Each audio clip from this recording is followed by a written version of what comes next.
নমস্কাৰ প্ৰিয় দৰ্শক, দিনটোৰ গুৰুত্বপূৰ্ণ খবৰসমূহৰ সৈতে আপোনাক ৰাইজৰ বাতৰিলৈ স্বাগতম জনাইছোঁ। আজি অসমীয়া চ'ত মাহৰ 12 তাৰিখ আৰু ইংৰাজী 27 মাৰ্চ। এতিয়া আছোঁ আমি প্ৰথমটো খবৰলৈ। বংশগত বিদায় 2024 নিৰ্বাচনী ৰণত নিজৰ প্ৰতিভাৰে জিলিকিছে যুৱ প্ৰাৰ্থী। 2024 বৰ্ষৰ অসম বিধানসভা নিৰ্বাচনত পৰিয়ালবাদৰ পৰম্পৰা নেওচি কেইবাগৰাকীও সক্ৰিয় আৰু দক্ষ যুৱ প্ৰাৰ্থীয়ে ৰাজনীতিৰ পথাৰত এক গুৰুত্বপূৰ্ণ আশাৰ বতৰা কঢ়িয়াই আনিছে। কোনো ব্যাগুম ৰাজনৈতিক নেতাৰ আশীৰ্বাদ অবিহনে কেৱল নিজৰ যোগ্যতা আৰু সমাজসেৱাৰ বলত তেওঁলোকে বিভিন্ন দলৰ পৰা প্ৰাৰ্থিত্ব লাভ কৰিবলৈ সক্ষম হৈছে।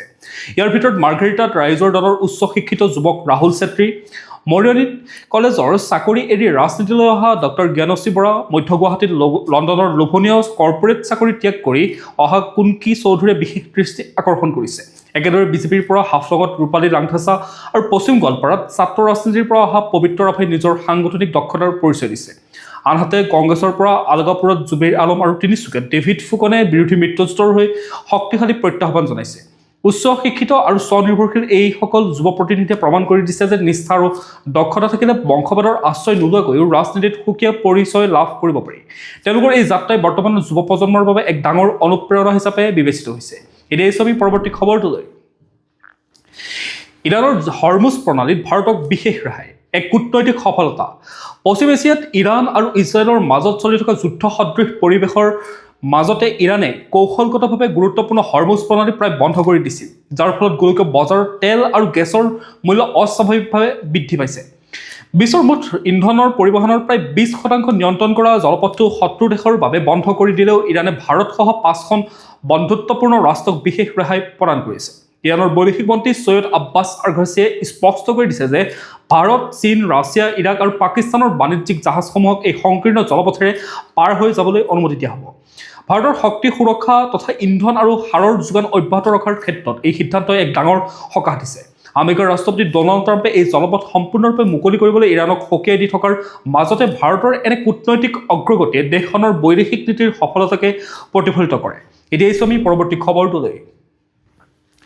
বাজপেয়ী ভৱনৰ 501 নম্বৰ কোঠাৰ ৰহস্য আৰু মুখ্যমন্ত্ৰীৰ প্ৰত্যাহ্বান।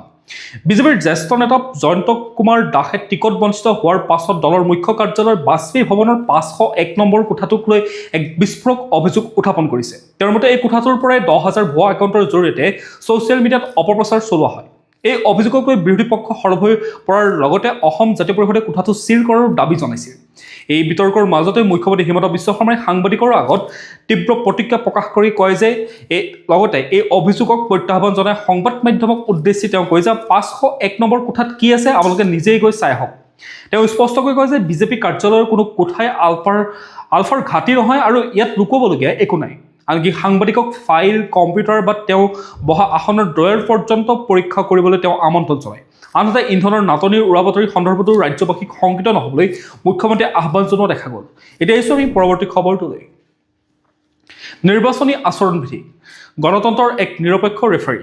ভাৰতীয় নিৰ্বাচনী প্ৰক্ৰিয়াত নিৰ্বাচন আয়োগে জাৰি কৰা আচৰণবিধি হ'ল এক নিৰ্দেশনাৱলী যিয়ে নিৰ্বাচনৰ সময়ত সকলো ৰাজনৈতিক দলৰ বাবে এক সমান সুযোগ অৰ্থাৎ লেভেল প্লেয়িং ফিল্ড নিশ্চিত কৰে।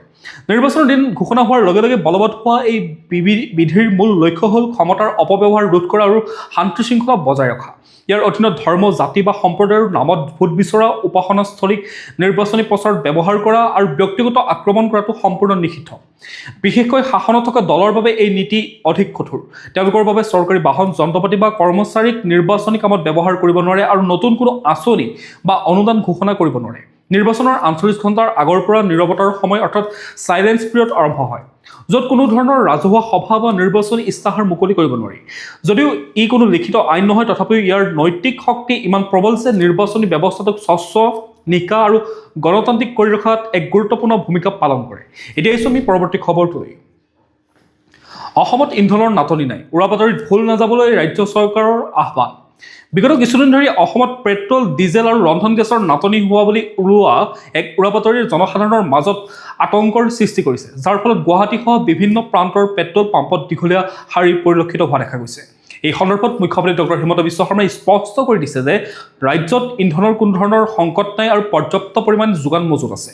তেওঁ ৰাজ্যবাসীক পেনিক বাইং বা আতংকিত হৈ প্ৰয়োজনতকৈ অধিক ইন্ধন কিনি জমা নকৰিবলৈ আহ্বান জনাইছে। কামৰূপ মহানগৰ জিলা প্ৰশাসনেও এক জাননীযোগে সদৰি কৰিছে যে বৰ্তমান জিলাখনত পেট্ৰলিয়াম সামগ্ৰীৰ যোগান ব্যৱস্থা সম্পূৰ্ণ স্বাভাৱিক হৈ আছে। প্ৰশাসনে ৰাইজক কোনো ধৰণৰ বিভ্ৰান্তিকৰ খবৰ বিশ্বাস নকৰিবলৈ অনুৰোধ জনোৱাৰ লগতে কিবা অভিযোগ থাকিলে জৰুৰীকালীন সহায়ক নম্বৰ 1077ত যোগাযোগ কৰিবলৈ পৰামৰ্শ দিছে। চৰকাৰী পক্ষৰ মতে এনেদৰে প্ৰয়োজনতকৈ বেছি সামগ্ৰী কিনিলেহে বজাৰৰ যোগান শৃংখলত আউল লাগিব পাৰে, গতিকে সকলোকে শান্ত হৈ থাকিবলৈ আহ্বান জনোৱা হৈছে। এতিয়া আমি পৰৱৰ্তী খবৰটোলৈ। বিজেপিৰ ভঁৰালত অভিলেখ সংখ্যক বৰঙণি, অন্য সকলো দলতকৈ 10 গুণ অধিক। 2024-25 বিত্তীয় বৰ্ষত ভাৰতীয় ৰাজনৈতিক দলসমূহৰ পুঁজি সংগ্ৰহৰ হাৰত অভূতপূৰ্ব বৃদ্ধি পৰিলক্ষিত হোৱা দেখা গৈছে। এছ'চিয়েশ্যন ফৰ ডেম'ক্ৰেটিক ৰিফৰ্মছৰ শেহতীয়া প্ৰতিবেদন অনুসৰি শাসকীয় ভাৰতীয় জনতা পাৰ্টীয়ে অকলশৰে 6074.015 কোটি টকাৰ বৰঙণি লাভ কৰিছে, যিটো অন্য সকলো ৰাষ্ট্ৰীয় দলৰ সন্মিলিত বৰঙণিতকৈ 10 গুণতকৈ অধিক। আনহাতে কংগ্ৰেছে 517.394 কোটি টকা, আম আদমি পাৰ্টীয়ে 24.044 কোটি টকা লাভ কৰিবলৈ সক্ষম হৈছে। বিশেষভাৱে মন কৰিবলগীয়া কথাটো হ'ল যে এই বিশাল পুঁজিৰ সিংহভাগ অৰ্থাৎ প্ৰায় 92.18% আহিছে বিভিন্ন কৰ্পৰেট গোষ্ঠীৰ পৰা, য'ত প্ৰডেম ইলেক্টৰেল ট্ৰাষ্টৰ আটাইতকৈ ডাঙৰ ডাটা হিচাপে জিলিকি উঠিছে। ইয়াৰ বিপৰীতে BSPয়ে বিগত 19 বছৰৰ দৰে এইবাৰ 20,000 টকাতকৈ অধিক কোনো বৰঙণি পোৱা নাই বুলি ঘোষণা কৰে। এই তথ্যই স্পষ্ট কৰে যে নিৰ্বাচনী বৰ্ষত ৰাজনৈতিক দলসমূহৰ ভিতৰত বিজেপিৰ আৰ্থিক স্থিতি অন্য সকলো দলতকৈ বহুত বেছি শক্তিশালী হৈ আছে। এতিয়া আমি পৰৱৰ্তী খবৰটোলৈ। ইৰাণৰ বাবে কাশ্মীৰত 18 কোটি টকাৰ সাহায্য সংগ্ৰহ, সন্ত্ৰাসবাদী পুঁজিৰ আশংকাত সতৰ্ক নিৰাপত্তা সংস্থা। মধ্যপ্ৰাচ্যৰ যুদ্ধ ক্ষতিগ্ৰস্ত ইৰাণৰ নাগৰিকক সহায় কৰিবলৈ কাশ্মীৰ উপত্যকাত ব্যাপক হাৰত ধন সংগ্ৰহৰ অভিযান চলিছে। যোৱা 20 দিনত প্ৰায় 18 কোটি টকা সংগ্ৰহ কৰা হৈছে, যাৰ সিংহভাগ অৰ্থাৎ প্ৰায় 9.5 কোটি টকা সংগ্ৰহ কৰা হৈছে চিয়া অধ্যুষিত বদগাম জিলাৰ পৰা। বিশেষকৈ চিয়া সম্প্ৰদায়ৰ লোকসকলে জাকাত আৰু সৎকাৰ জৰিয়তে এই বিশাল পৰিমাণৰ ধন আগবঢ়ায়। নগদ ধনৰ উপৰিও মহিলাসকলে সোণৰূপৰ অলংকাৰ আৰু বহুমূলীয়া সামগ্ৰীও দান কৰিছে। ইফালে এই বৃহৎ পৰিমাণৰ ধনৰ সংগ্ৰহক লৈ সক্ৰিয় হৈ পৰিছে দেশৰ নিৰাপত্তা আৰু চোৱাংচোৱা সংস্থাসমূহ। এই ধৰণৰ একাংশ সন্ত্ৰাসবাদী কাৰ্যকলাপত ব্যৱহাৰ হোৱাৰ আশংকাত সংস্থাসমূহে বিশেষ নিৰীক্ষণ আৰম্ভ কৰিছে। যদিও লোকসকলে আৱেগিক হৈ এই ধন আগবঢ়াইছে, তথাপি কোনো মধ্যভোগী বা দালালে এই ধন পুঁজিৰ অপব্যৱহাৰ কৰিব পাৰে বুলি সন্দেহ কৰা হৈছে। পৰিস্থিতিৰ প্ৰতি লক্ষ্য ৰাখি প্ৰশাসনে কেৱল ইৰাণৰ দূতাবাসৰ আনুষ্ঠানিক বেংক একাউণ্ট বা QR কোডৰ জৰিয়তে ধন প্ৰেৰণ কৰিবলৈ আহ্বান জনাইছে, যাতে স্বচ্ছতা বজাই ৰাখিব পৰা যায়। এতিয়া আমি পৰৱৰ্তী খবৰটোলৈ। কাজিৰঙাত বনকৰ্মী গুলীবিদ্ধ, কৰ্তব্যৰত অৱস্থাতে নিজৰ বন্দুকৰ পৰাই ওলাল গুলী। কাজিৰঙা ৰাষ্ট্ৰীয় উদ্যানত কৰ্তব্য পালন কৰি থকা অৱস্থাত এজন বনকৰ্মী গুলীবিদ্ধ হোৱাৰ এক ঘটনা পোহৰলৈ আহে। বৃহস্পতিবাৰে পুৱা উদ্যানখনৰ কহৰা বনাঞ্চলত নিয়মীয়া টহল দি থকাৰ সময়তে এই দুৰ্ঘটনাটো সংঘটিত হয়। গুলীবিদ্ধ বনকৰ্মীজনক দ্বিতীয় AFPFৰ লহন কাৰ্ডং বুলি চিনাক্ত কৰা হয়। প্ৰাথমিক তথ্য অনুসৰি টহল দি থকাৰ সময়তে হঠাৎ পিছল খাই পৰাত তেওঁ হাতত থকা বন্দুকৰ ট্ৰিগাৰত হেঁচা লাগে আৰু গুলী ওলাই তেওঁ ভৰিত লাগে আৰু আহত বনকৰ্মীজনক লগে লগে স্থানীয় শ্বহীদ বেজা বৈষ্ণৱ আদৰ্শ চিকিৎসালয়লৈ প্ৰেৰণ কৰা হয়। তাত প্ৰাথমিক চিকিৎসাৰ পাছত উন্নত চিকিৎসাৰ বাবে তেওঁক যোৰহাট চিকিৎসা মহাবিদ্যালয় হাস্পতাললৈ প্ৰেৰণ কৰা হয়। কাজিৰঙা ৰাষ্ট্ৰীয় উদ্যানৰ কৰ্তৃপক্ষই ঘটনাটো এক দুৰ্ঘটনা বুলি নিশ্চিত কৰিছে আৰু বৰ্তমান বনকৰ্মীজনৰ অৱস্থা সুস্থিৰ বুলি জানিবলৈ দিছে। এতিয়া আমি পৰৱৰ্তী খবৰটোলৈ। অসম প্ৰথম 25টা সংকল্পৰে অসম জাতীয় পৰিষদৰ নিৰ্বাচনী ইস্তাহাৰ মুকলি। 2026 চনৰ অসম বিধানসভা নিৰ্বাচনৰ ৰণসিঙা বজাই অসম জাতীয় পৰিষদে অসম প্ৰথম মূল মন্ত্ৰৰে নিজৰ নিৰ্বাচনী ইস্তাহাৰ মুকলি কৰিছে। দলৰ সভাপতি লুৰিণজ্যোতি গগৈয়ে 25টা মূল সংকল্প সম্বলিত এই ইস্তাহাৰখনত অসমৰ মাটি, ভাষা, সংস্কৃতিৰ সুৰক্ষাক সৰ্বাধিক অগ্ৰাধিকাৰ দিছে। ইস্তাহাৰখনৰ বিশেষ আকৰ্ষণ হৈছে শিক্ষিত নিবনুৱাক মাহিলী 5,000 টকা, বিশেষ প্ৰশিক্ষিতক 10,000 টকালৈকে নিবনুৱা ভাত্তা প্ৰদানৰ প্ৰতিশ্ৰুতি। ইয়াৰ উপৰিও কা বাতিলৰ বাবে কেন্দ্ৰক বাধ্য কৰোৱা, ভূমিহীন থলুৱা লোকক ম্যাদী পট্টা প্ৰদান আৰু বান খহনীয়া সমস্যাক ৰাষ্ট্ৰীয় দুৰ্যোগ হিচাপে স্বীকৃতি আদায় কৰাৰ দৰে গুৰুত্বপূৰ্ণ বিষয় ইয়াত অন্তৰ্ভুক্ত কৰা হৈছে।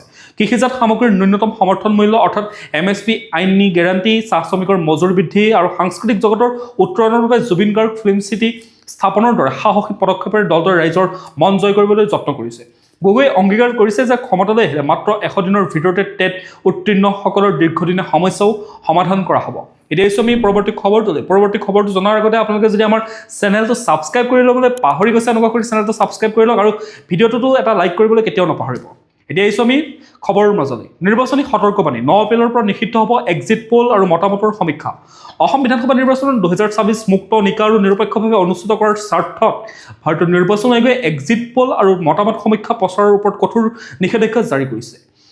অসমৰ মুখ্য নিৰ্বাচনী বিষয়া অনুৰাগ গোৱেলে জনোৱা অনুসৰি 1951 চনৰ জনপ্ৰতিনিধিত্ব আইনৰ ধাৰা 126A ক্লজ 1 মৰ্মে 9 এপ্ৰিলৰ পুৱা 7 বজাৰ পৰা 29 এপ্ৰিলৰ সন্ধিয়া 6:30 বজালৈকে কোনো ধৰণৰ এক্সিট পোল অনুষ্ঠিত কৰা বা ইয়াৰ ফলাফল ছপা তথা বৈদ্যুতিন মাধ্যমত প্ৰকাশ কৰাটো সম্পূৰ্ণৰূপে নিষিদ্ধ কৰা হৈছে।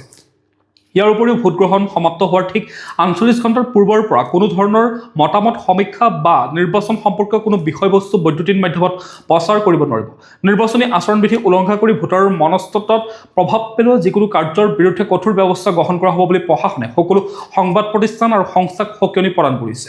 এতিয়া আহিছোঁ আমি পৰৱৰ্তী খবৰটোলৈ। জলবায়ু পৰিৱৰ্তনৰ বিৰুদ্ধে ভাৰতৰ দৃঢ় খোজ, 2035 চনৰ ভিতৰত 60% নিকা শক্তিৰ লক্ষ্য।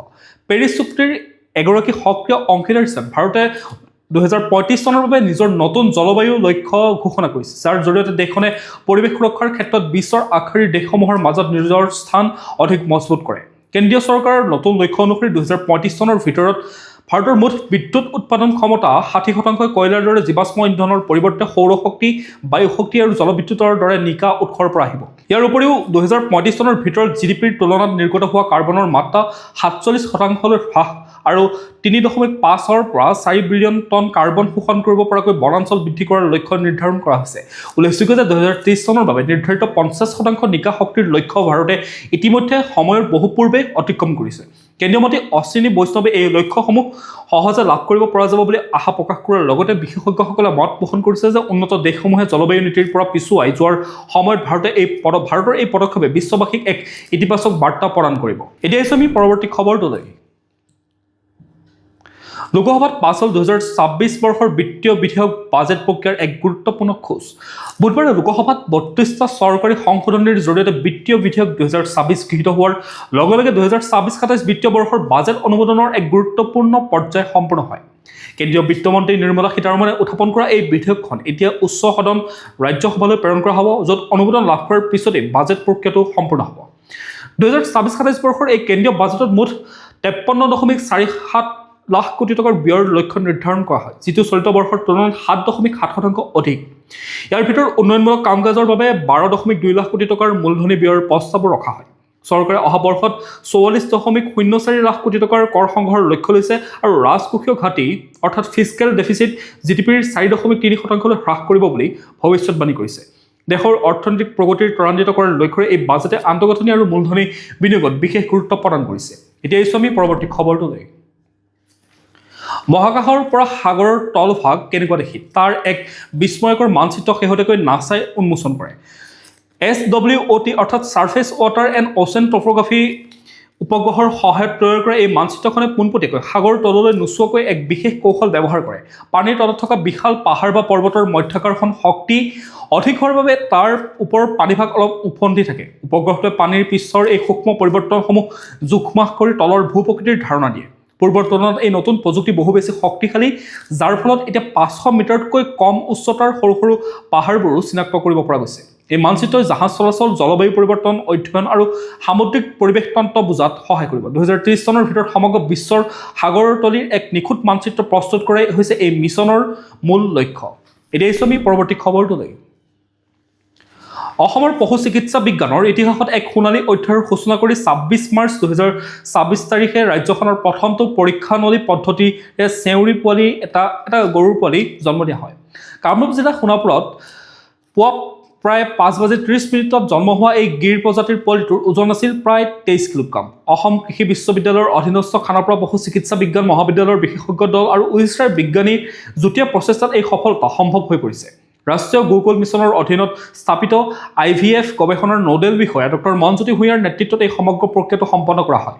এই উন্নত প্ৰজনন প্ৰযুক্তিয়ে অসমত দুগ্ধ উৎপাদন বৃদ্ধি কৰাৰ লগতে পশুধনৰ জিনীয় মান উন্নত কৰাত সহায় কৰিব, যাৰ ফলত ৰাজ্যৰ ডেইৰী কৃষকসকলৰ আৰ্থিকভাৱে যথেষ্ট লাভান্বিত হ'ব বুলি আশা কৰা হৈছে। এতিয়া আহিছোঁ আমি পৰৱৰ্তী খবৰটোলৈ।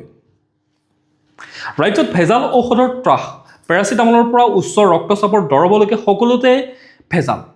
ৰাজ্যৰ ঔষধ বজাৰত এতিয়া জনসাধাৰণৰ জীৱনক লৈ চলিছে ভয়ংকৰ হেতালি। শেহতীয়াকৈ ৰাজ্যিক ঔষধ পৰীক্ষাগাৰত অৰ্থাৎ ষ্টেট ড্ৰাগছ টেষ্টিং লেবৰেটৰীত চলোৱা নমুনা পৰীক্ষাত 13টাকৈ অতি প্ৰয়োজনীয় ঔষধ নিম্নমানৰ তথা ভেজাল বুলি ধৰা পৰিছে। আটাইতকৈ চিন্তনীয় বিষয়টো হ'ল যে সাধাৰণ জ্বৰ বা বিষত ব্যৱহাৰ কৰা পেৰাচিটামল টেবলেটটো এই তালিকাত অন্তৰ্ভুক্ত কৰা হৈছে। কেৱল পেৰাচিটামলে নহয়, গেছৰ দৰৱ, উচ্চ ৰক্তচাপৰ দৰৱ, এলাৰ্জি আৰু এনজামৰ দৰে ঔষধবোৰো নিম্নমানৰ বুলি প্ৰমাণিত হৈছে। অধিক মুনাফা লাভৰ বাবে ঔষধ কোম্পানীসমূহে প্ৰয়োজনীয় উপাদান অবিহনে এইবোৰ প্ৰস্তুত কৰি ৰোগীক মৃত্যুমুখলৈ ঠেলি দিছে। তদুপৰি একাংশ চিকিৎসকক বিভিন্ন উপহাৰ আৰু ধনৰ প্ৰলোভনৰ এই নিম্নমানৰ ঔষধসমূহ প্ৰচলন কৰোৱাৰ এক ভয়ংকৰ তথ্য পোহৰলৈ আহিছে। চৰকাৰী পৰীক্ষাগাৰৰ এই প্ৰতিবেদনে এতিয়া সমগ্ৰ ৰাজ্যতে তীব্ৰ চাঞ্চল্য আৰু শংকাৰ সৃষ্টি কৰিছে। প্ৰিয় দৰ্শক, এতিয়া জানি লওঁ আজিৰ দিনটোৰ বতৰৰ বতৰা। বতৰৰ শেহতীয়া খবৰ অনুসৰি 27 মাৰ্চ 2024 শুক্ৰবাৰৰ দিনটোত অসমৰ আকাশ আংশিকভাৱে ডাৱৰীয়া বা মেঘাচ্ছন্ন হৈ থাকিব পাৰে। IMDৰ পূৰ্বাভাস অনুসৰি নৰ্থ ইষ্ট ইণ্ডিয়াত থাণ্ডাৰষ্টৰ্ম আৰু বৰষুণৰ প্ৰভাৱ 26 মাৰ্চৰ পিছতো কিছু অব্যাহত থাকিব পাৰে। 27 তাৰিখতো আইচলেটেড থাণ্ডাৰষ্টৰ্ম আৰু লাইট টু মডাৰেট ৰেইনৰ সম্ভাৱনা দেখাই আছে। গতিকে ৰাজ্যৰ কিছুমান ঠাইত বিজুলী ঢেৰেকনিৰ সৈতে পাতলে বৰষুণ বা বজ্ৰপাতসহ বৰষুণ হোৱাৰ সম্ভাৱনা থাকিব। দিনটোৰ সম্ভাৱ্য সৰ্বোচ্চ তাপমাত্ৰা 28ৰ পৰা 31 ডিগ্ৰীৰ ভিতৰত থাকিব আৰু ৰাতিৰ সৰ্বনিম্ন তাপমাত্ৰা 18ৰ পৰা 20 ডিগ্ৰী চেলছিয়াছৰ ভিতৰত থাকিব। আৰ্দ্ৰতা বেছি থাকিব, বৰষুণৰ পৰিমাণ কম হ'ব। সূৰ্যোদয় পুৱা 5:19 আৰু সূৰ্যাস্ত হ'ব আবেলি 5:36। এতিয়া আমি আহিছোঁ ৰাষ্ট্ৰীয় গুৰুত্বপূৰ্ণ খবৰসমূহৰ মাজলৈ। নীৰৱ মোদীৰ ভাৰত আগমন নিশ্চিত, লণ্ডন হাইকোৰ্টত খাৰিজ প্ৰত্যাপন বিৰোধী আবেদন। পাঞ্জাৱ নেশ্যনেল বেংকৰ 13,000 কোটি টকীয়া বৃহৎ বিত্তীয় কেলেংকাৰীৰ মূল অভিযুক্ত হীৰা ব্যৱসায়ী নীৰৱ মোদীৰ ভাৰত উভতাৰ পথ প্ৰায় প্ৰশস্ত হৈ পৰিছে। লণ্ডন হাইকোৰ্টে নীৰৱ মোদীৰ প্ৰত্যাপনৰ বিৰুদ্ধে দাখিল কৰা আবেদন বুধবাৰে খাৰিজ কৰে। ভাৰতলৈ উভতাই পঠালে তেওঁ মানসিক নিৰ্যাতন বলি হ'ব পাৰে বুলি মোদীয়ে আদালতত যুক্তি দিছিল যদিও CBIৰ তৎপৰতাত আদালতে সেই যুক্তি অগ্ৰাহ্য কৰে। উল্লেখযোগ্য যে 2018 চনৰ পৰা ভাৰতীয় সংস্থাসমূহে নীৰৱ মোদীক ভাৰতলৈ আনিবলৈ আইনী যুঁজ চলাই আছে। 2019 চনৰ পৰা লণ্ডনৰ কাৰাগাৰত বন্দী হৈ থকা মোদীৰ প্ৰত্যাপনৰ চূড়ান্ত সিদ্ধান্ত অহা এপ্ৰিল মাহত ৱেষ্টমিনিষ্টাৰ আদালতে গ্ৰহণ কৰাৰ সম্ভাৱনা আছে। ভাৰতত তেওঁৰ বিৰুদ্ধে CBIৰ উপৰিও এনফৰ্চমেণ্ট ডাইৰেক্টৰেটে ধনেৰে অবৈধ লেনদেনৰ গোচৰ আৰু সাক্ষীৰ ওপৰত প্ৰভাৱ পেলোৱাৰ দৰে গুৰুতৰ অভিযোগ আছে। যদিহে তেওঁ ইউৰোপীয় মানৱ অধিকাৰ আদালতৰ কাষ নাচাপে তেন্তে অতি সোনকালে তেওঁ ভাৰতীয় আইনৰ মুখামুখি হ'ব লাগিব। এতিয়া আমি ব্যৱসায় বাণিজ্য শিতানলৈ। উৰাবাতৰি নেওচি ইন্ধনৰ ভঁৰালত দেশ স্বনিৰ্ভৰশীল, কেন্দ্ৰৰ ডাঙৰ ঘোষণা। মধ্যপ্ৰাচ্যৰ যুদ্ধসদৃশ পৰিৱেশৰ মাজতো ভাৰতৰ ইন্ধন যোগান ব্যৱস্থা আগন্তুক কেইবা মাহৰ বাবে সম্পূৰ্ণ সুৰক্ষিত বুলি কেন্দ্ৰীয় চৰকাৰে আজি এক গুৰুত্বপূৰ্ণ বিবৃতিযোগে জানিবলৈ দিয়ে। কেন্দ্ৰীয় পেট্ৰলিয়াম আৰু প্ৰাকৃতিক গেছ মন্ত্ৰালয়ৰ মতে দেশৰ হাতত বৰ্তমান 74 দিনৰ সংৰক্ষিত ক্ষমতা আৰু 60 দিনৰ প্ৰকৃত ইন্ধনৰ মজুত আছে, য'ত খাৰুৱা তেলৰ লগতে বিভিন্ন পেট্ৰলিয়াম সামগ্ৰীও অন্তৰ্ভুক্ত। ইৰাণ ইজৰাইলৰ যুদ্ধৰ বাবে হৰমুজ প্ৰণালীত কিছু প্ৰভাৱ পৰিলেও ভাৰতে বিশ্বৰ অন্য 41খন দেশৰ পৰা পূৰ্বতকৈ অধিক খাৰুৱা তেল আমদানি কৰিবলৈ সক্ষম হৈছে। ৰন্ধন গেছৰ ক্ষেত্ৰতো চৰকাৰে জনাইছে যে ঘৰুৱা শোধনাগাৰসমূহত উৎপাদন 40% বৃদ্ধি হৈছে আৰু এমাহৰ বাবে পৰ্যাপ্ত LPG মজুত আছে। ছ'চিয়েল মিডিয়াত চলি থকা বিভ্ৰান্তিকৰ ভিডিঅ' আৰু উৰাবাতৰিৰ বাবে একাংশ গ্ৰাহকে আতংকিত হৈ প্ৰয়োজনতকৈ বেছি চিলিণ্ডাৰ বুক কৰিছিল যদিও এতিয়া পৰিৱেশ স্বাভাৱিক হৈ পৰিছে। চৰকাৰে স্পষ্ট কৰি দিছে যে কোনো ধৰণৰ নাটনিৰ বাবে নহয়, বৰঞ্চ এক উন্নত আৰু সুলভ বিকল্পৰ হিচাপেহে পাইপযুক্ত প্ৰাকৃতিক গেছ ব্যৱহাৰত গুৰুত্ব দিয়া হৈছে। গতিকে দেশৰ ইন্ধনৰ ভঁৰাল শেষ হোৱা বুলি ওলোৱা খবৰসমূহক সম্পূৰ্ণ ভিত্তিহীন বুলি চৰকাৰে অভিহিত কৰে। এতিয়া আমি খেল জগতৰ খবৰসমূহৰ মাজলৈ। IPL 2024 নিৰ্বাচনৰ বাবে স্থগিত থকা বাকী খেলৰ সূচী শীঘ্ৰেই ঘোষণা কৰিব BCCIয়ে। ইণ্ডিয়ান প্ৰিমিয়াৰ লীগ 2024 বাকী থকা খেলসমূহৰ সূচী অহা কেইদিনমানৰ ভিতৰতে ঘোষণা কৰা হ'ব বুলি BCCIৰ সম্পাদক দেৱজিৎ শইকীয়াই নিশ্চিত কৰে। উল্লেখযোগ্য যে অসম, পশ্চিমবংগ, তামিলনাডুৰ দৰে কেইবাখনো ৰাজ্যত চলি থকা বিধানসভা নিৰ্বাচনৰ পৰিপ্ৰেক্ষিতত সুৰক্ষা আৰু ব্যৱস্থাপনাৰ বাবে প্ৰথম পৰ্যায়ত কেৱল 12 এপ্ৰিললৈকেহে হ'বলগীয়া 20খন খেলৰ সূচীহে প্ৰকাশ কৰা হৈছিল। নিৰ্বাচনী সূচী স্পষ্ট হোৱাৰ লগে লগে এতিয়া বাকী থকা 54খন খেলৰ সূচী চূড়ান্ত কৰা হয়। ইফালে 28 মাৰ্চৰ পৰা আৰম্ভ হ'বলগীয়া এই ছিজনৰ বাবে সকলো 10টা ফ্ৰেঞ্চাইজিৰ অধিনায়কসকলৰ নীতি নিয়মৰ বিৰুদ্ধে অৱগত কৰা হৈছে। এইবাৰো ইম্পেক্ট প্লেয়াৰ, 2 বাউন্সাৰ আৰু নিয়মেৰে সৈতে চিচিৰৰ প্ৰভাৱ কমাবলৈ দ্বিতীয় ইনিংছৰ 10 অভাৰৰ পিছত বল সলনি কৰাৰ সুবিধা বাহাল থাকিব। দেশৰ ইন্ধন আৰু শক্তি যোগানৰ চৰ্চাৰ মাজতো IPLৰ কোনো খেল কৰ্তন কৰা নহয় বুলি BCCIৰ সূত্ৰই স্পষ্ট কৰি দিয়ে। এতিয়া আমি আন্তঃৰাষ্ট্ৰীয় গুৰুত্বপূৰ্ণ খবৰসমূহৰ মাজলৈ। ট্ৰাম্পৰ এবাৰ আকৌ চৰম সকিয়নি, ইৰাণৰ বাবে এতিয়াও মুকলি আছে নেকি বুজাবুজিৰ পথ। আমেৰিকাৰ ৰাষ্ট্ৰপতি ডনাল্ড ট্ৰাম্পে যুদ্ধবিধ্বস্ত ইৰাণক এক গুৰুত্বপূৰ্ণ সকিয়নি প্ৰদান কৰি কৈছে যে দেশখনে সোনকালেই আমেৰিকাৰ প্ৰস্তাৱৰ ক্ষেত্ৰত গুৰুত্ব নিদিলে পৰিণাম অতি ভয়াৱহ হ'ব। ট্ৰাম্পৰ মতে ইৰাণৰ সামৰিক শক্তি প্ৰায় ধ্বংস হৈছে আৰু তেওঁলোকে বৰ্তমান এখন চুক্তিৰ বাবে ব্যাকুল হৈ পৰিছে যদিও ৰাজহুৱাভাৱে সেয়া স্বীকাৰ কৰিবলৈ তেওঁলোক শংকিত ট্ৰাম্পে অহা 14 মেৰ ভিতৰত এই যুদ্ধ সমাপ্ত কৰিব বিচাৰিছে যাতে তেওঁ বেইজিং ভ্ৰমণ কৰি চীনৰ ৰাষ্ট্ৰপতিৰ সৈতে পূৰ্ব নিৰ্ধাৰিত আলোচনাত বহিব পাৰে ইফালে যুদ্ধৰ মজিয়া অধিক উত্তপ্ত কৰি তুলি ইজৰাইলে ইৰাণৰ নৌসেনা প্ৰধান আলিৰাজা টাংছিৰিক এক আক্ৰমণত হত্যা কৰিছে হৰমুজ প্ৰণালীত বাণিজ্যিক জাহাজৰ ওপৰত হোৱা আক্ৰমণৰ বাবে টাংছিৰিক জগৰীয়া কৰি ইজৰাইলে এই পদক্ষেপ গ্ৰহণ কৰিছে আমেৰিকা আৰু ইজৰাইলে এই ধাৰাবাহিক আক্ৰমণ আৰু কূটনৈতিক হেঁচাৰ মাজত ইৰাণে কি সিদ্ধান্ত লয় তাৰ ওপৰতে এতিয়া সমগ্ৰ বিশ্বৰ চকু নিবদ্ধ হৈ আছে প্ৰিয় দৰ্শক আজি দিনটো গুৰুত্বপূৰ্ণ খবৰসমূহ আছিল ইমানেই আপোনালোকে যদি এতিয়াও আমাৰ চেনেলটো ছাবস্ক্ৰাইব কৰি ল'বলৈ পাহৰি গৈছে অনুগ্ৰহ কৰি চেনেলটো ছাবস্ক্ৰাইব কৰি লওক লগতে ভিডিঅ'টো এটা লাইক কৰিবলৈ নাপাহৰিব আৰু কমেণ্টত আপোনাৰ মতামত দিবলৈও নাপাহৰিব কাইলৈ পুনৰ একে সময়তে লগ পোৱাৰ প্ৰতিশ্ৰুতিৰে আপোনাক বহুত বহুত ধন্যবাদ জ্ঞাপন কৰিছোঁ